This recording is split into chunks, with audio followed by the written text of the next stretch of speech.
আসসালামু আলাইকুম। দেশ এবং প্রবাসে সবাইকে জানাই পবিত্র ঈদ উল ফিতরের শুভেচ্ছা, ঈদ মুবারক। যারা প্রবাসে আসেন তারা একমাত্র বুঝতেছেন প্রবাসে যে ঈদ করাটা কতটা কষ্টকর। ঠিক আছে, আমার এই নিয়ে সম্ভবত সৌদি আরবে বছরে তো দুইটা ঈদ হয়, তাই না?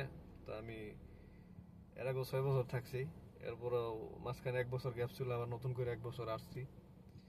ঠিক আছে, তো এবার 1 বছর আপনার গতবার দুইটা ঈদ গেছে, একটা তিনটা ঈদ আমার ফ্যামিলি ছাড়া আমি ঈদ করতেছি। ঠিক আছে, খুব কষ্ট লাগে ভাই, কারণ সবাই পরিবার আত্মীয় স্বজন ত্যাগ করে বিদেশ আছে পরিবারের মুখে এক ফোঁটা হাসি ফোটানোর জন্য। ঠিক আছে, তো এখন বাজতেছে আপনার 9টা 12। ঠিক আছে, 9টা 12। গতকালকে আপনার 4টার সময়, 3:30টার সময় কাজে নামছি। এখনো কাজের অবস্থায় আছি, খালি মাঝখানে একটু বাসায় গেছিলাম, গোসল টোসল করে ফ্রেশ হয়ে আবার চলে আসছি।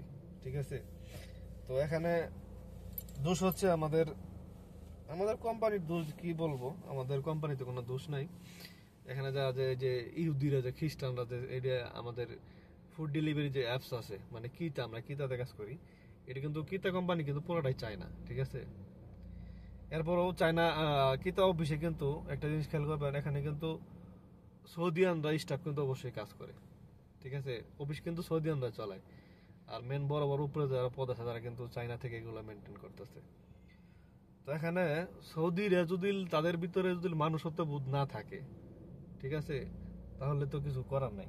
কারণ আমি একজন মুসলিম, ঠিক আছে, 5 ওয়াক্ত নামাজ আল্লাহ পড়তে পারি না, এবং কি হয় না, যা ইনশাল্লাহ আল্লাহর কাছে পড়তে পারি এটাই আলহামদুলিল্লাহ চেষ্টা করি। আর রোজা ইনশাল্লাহ আলহামদুলিল্লাহ সবগুলি রাখার চেষ্টা করছি, একটা বাদ যায় নাই। তো রমজান মাসও আমাদের এরকম করছে, বিকেল 4টা থেকে ডিউটি দিচ্ছে রাত্রের আপনার 4টা পর্যন্ত। এদিকে আপনার ইফতার খাওয়ার সময় দেয় নাই, সেহরি খাওয়ার সময় দেয় নাই।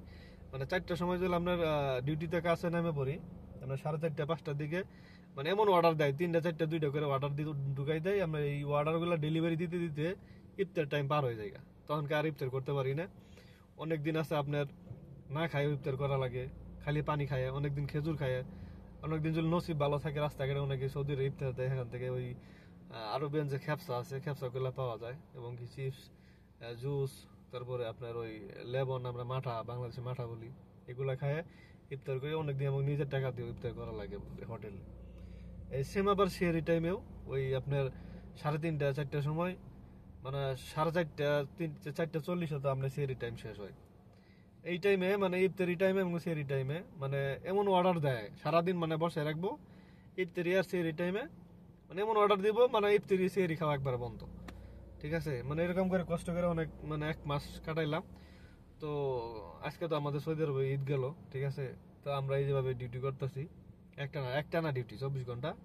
তো ইনশাল্লাহ এই যে 3টার সময়, আজকে 3টার সময় আমাদের ডিউটি শেষ। তো আবার কালকে ভোর 4টে থেকে আবার ডিউটি শুরু হবে, পরের দিন আবার 3টা পর্যন্ত, 1 সপ্তাহ এরকম একটা শিডিউল আসছে। ঠিক আছে, তো এটা হচ্ছে আপনার ফুড ডেলিভারি কাজ। ঠিক আছে, ফুড ডেলিভারি কাজ অনেকে মনে করে সহজ, ঠিক আছে, অনেকের কাছে আবার যারা বুঝে তাদের কাছে সহজ, আর যারা না বুঝে তার কাছে খুব কঠিন। ঠিক আছে, তো এই হলো অবস্থা ফুড ডেলিভারি কাজের। আর প্রবাসে কে কোথায় থেকে আমার ভিডিওটা দেখতেছেন অবশ্যই কমেন্ট বক্সে আপনাদের মন্তব্য করবেন, আপনাদের ঈদ কেমন কাটলো কমেন্টে জানাবেন। ঠিক আছে, তো সবাই ভালো থাকবেন, সুস্থ থাকবেন, শরীরের প্রতি যত্ন নেবেন।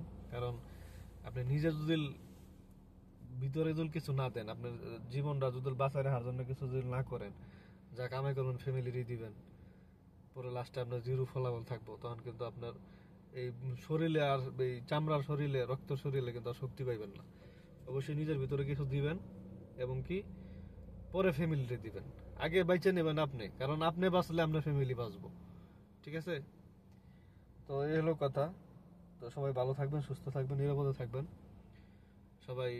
যারা ফুড ডেলিভারি করেন, যারা বাইক দিয়ে কাজ করেন, অধিকাংশ যারা বাইকে কাজ করেন, সবাই সাবধানে অবলম্বন করে কাজ করবেন। সৌদি আরবে বাইকে যারা কাজ করেন অবশ্যই রিক্স, খুব রিক্স বাইকে কাজ করা। ঠিক আছে, তো আমি আর কথা না বাড়িয়ে আমার ভিডিওটা শেষ করে দিচ্ছি। তো সবাই ভালো থাকবেন, সুস্থ থাকবেন। আসসালামু আলাইকুম।